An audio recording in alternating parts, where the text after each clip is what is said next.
Pakistanyň Tire taýpalar sebitinden gelen mollimler Peşawar şäherine ýygnanyp hökümetden ýurdun beýleki sebitlerindäki mollimlere tölenýän aýlyk haklarynyň özlerine hem berilmegini talap etdiler. Pakistanyň Tire taýpalar sebitindäki bilim işgärleri ýurtda iň pes derejede aýlyk alýan mollimlerdir. Şeýlede mollimler soňky ýyllarda Taliban söwüşçüleri tarapyndan ýumrulan mektepleriň aglawasynyň henis hem gaýtadan bejerilmändigini aýdyp şikayet etdiler. Olar mektepleriň ýetmezçilik etmegi çağlaryň bilimine ýiti täsir ýetirýär diýerler. Şeýlede Pakistanyň Demirady Günwataryndaky Mohman Tire taýpalar etrafynda yerli resmiler ýaşlar üçin sport festivalini geçirdiler.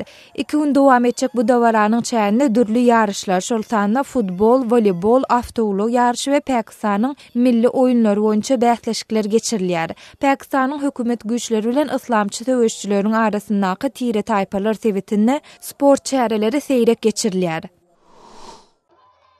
Owastanda 5000 çemesi okuwçy gyşky çäregiň tamamlanmagyny Kabulyň sirk mektebine bellediler. Owastanyň paýtagtynda ýerleşen bu sirk mektebi ýörüýte çağlara niýetlenip, onda çağlar bilim almak bilen bir hatarda sirk hünäriniň dürli uğurlaryny öwrenýärler.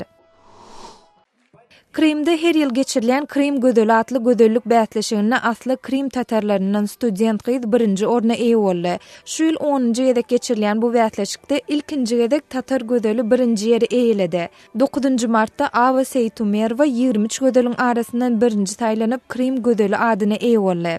Siz Azatlyk radiosynyň şuň täzelikleri bilen tanyş boldyňyz.